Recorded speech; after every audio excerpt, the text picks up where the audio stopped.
బాపట్లకు వస్తే ఒకసారి మంత్రి పదవి నుంచి తొలగించి అవమానించుండ్రు, ఇంకోసారి టికెట్ ఇవ్వకుండా అవమానించుండ్రు.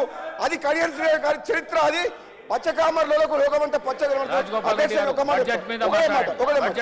అధ్యక్ష, మా ముఖ్యమంత్రి గారు మా గవర్నమెంట్ కాంగ్రెస్ పార్టీ 100 సార్లు చెప్పిన అధ్యక్ష, 100 సార్లు ఏమని, ఈ 6 గ్యారెంటీల పథకాలు హామీలు విడతల వారీగా మేము అమలు చేస్తాము అని చెప్పినాం. అమలు చేస్తాము అని చెప్పి మా గవర్నమెంట్ కమిట్మెంట్ తోటి ఉన్నది. ఆల్రెడీ కొన్ని కమిట్మెంట్ ఫుల్ఫిల్ చేసింది. మీరు ప్రతిసారి అసెంబ్లీలో కానీ బయట కానీ అబద్ధాలు ఆడినరు. మీరు ఎప్పుడు చేస్తారు అని అన్నారు. మీరు వచ్చి 2 నెలలు అయింది. మీరు 10 ఏళ్ల పాటు డబుల్ బెడ్రూమ్ ఇల్లు కట్టిస్తున్నారు, నిరుద్యోగ వృత్తి ఇస్తున్నారు, 3 ఎకరాల స్థలం ఇస్తామన్నారు, ₹1,00,000 రుణమాఫీ చేస్తామని చెప్పి 5 ఏళ్ల కింద 2018లో ఎన్నేళ్లకు చేసింది అధ్యక్ష? వీళ్ళు ఇచ్చిన హామీల విషయంలో ఏమో వీళ్ళు గతంలో 10 ఏళ్లు పరిపాలించి ఒక్క హామీ నెరవేర్చలేదు. మాకు 2 నెలలు సమయం కాలేదు. మా ముఖ్యమంత్రి గారు కాంగ్రెస్ పార్టీ ఆహర్నిశలు కష్టపడి మీరు చేసిన ఆగమైన తెలంగాణని గాడిలో పెడతామని చెప్పి మా కాంగ్రెస్ పార్టీ ప్రభుత్వం కృతనిశ్చయంతో ఉంది. మీకెందుకు కడుపులో మంట అంటే మేము చేయొద్దా? మీకు అవకాశం ఇచ్చారు 2 సార్లు, మీకు 2 సార్లు అవకాశం ఇచ్చారు. 10 ఏళ్ళు పరిపాలించారు.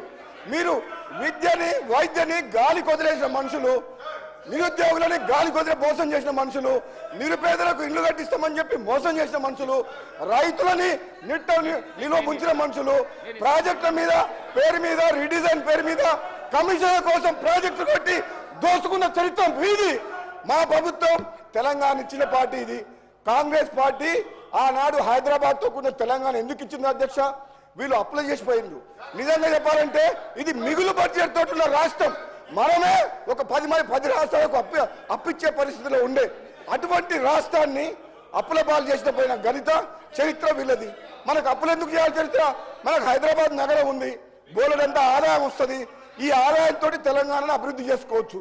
వీళ్ళు స్వార్థం కోసం అప్పులు చేసి తెలంగాణ రాష్ట్రాన్ని అప్పులు చేసిండ్రు. మళ్ళా మాకు ఈరోజు ఏమంటున్నారు? మీరు ఎట్లా చేస్తారో అంటారు, మేము ఇచ్చిన హామీలు ఎట్లా చేస్తారో అంటారు. మేము చేస్తాం, మేము నిరూపిస్తాం, ప్రజలకు ఇచ్చిన మాట నెరవేరుస్తాం. వీళ్ళు తట్టుకోలేరు అధ్యక్ష, వీళ్ళు తట్టుకోలేరు. మమ్మల్ని తట్టుకునే శక్తి వీళ్ళకి లేదు. దమ్ముంటే కేసీఆర్ని హౌస్లోకి రమ్మని చెప్పండి, దమ్ముంటే మేము నిరూపిస్తాం. మా ముఖ్యమంత్రి గారు చెప్పిండు, ఇప్పుడు మీ నాయకుడిని రమ్మని చెప్పండి అని చెప్పి ముఖ్యమంత్రి గారు నిన్న చెప్పిండు, ఈ రోజు కూడా చెప్పిండు. ఆ దమ్ము లేదు, పారిపోతున్నారు.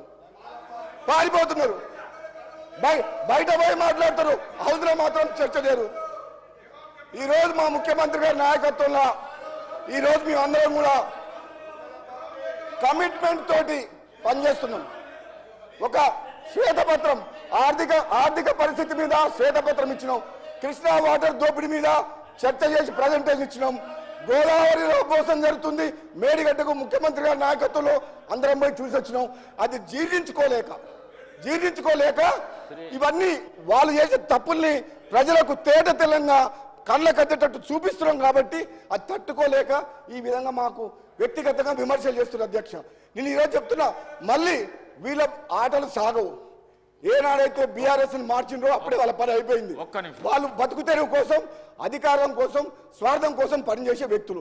ఆనాడు తెలంగాణ సెంటిమెంట్ రెచ్చగొట్టి రేవంత్ రెడ్డి గారు అన్నారు, నిన్న అమాయకులను చంపి పిల్లల్ని చంపిన పాపం మీకు ఉసురు తగులుతుందని చెప్పి వాళ్ళ కుటుంబం లక్షల కోట్లు దోసుకుంది అధ్యక్ష.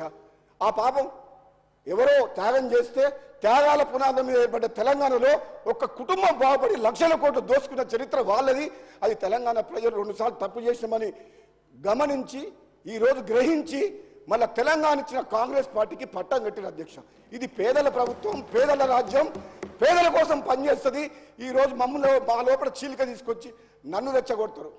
నీకేం కాలేదా అంటారు, ఇంకోటి దగ్గర పోతారు, నీకేం రాలేదా అంటారు. ఎంతసేపు మనం చీల్చి మళ్ళీ అధికారం రావాలని కుట్ర చేస్తున్నారు అధ్యక్ష. కానీ వాళ్ళ పప్పులు ఉడుకోవు. మేము కాంగ్రెస్ పార్టీ ఈరోజు మా ముఖ్యమంత్రి గారి నాయకత్వంలో అందరం కలిసికట్టుగా ఐకమత్యంతో తెలంగాణ ప్రజల కోసం పనిచేసింది తప్పితే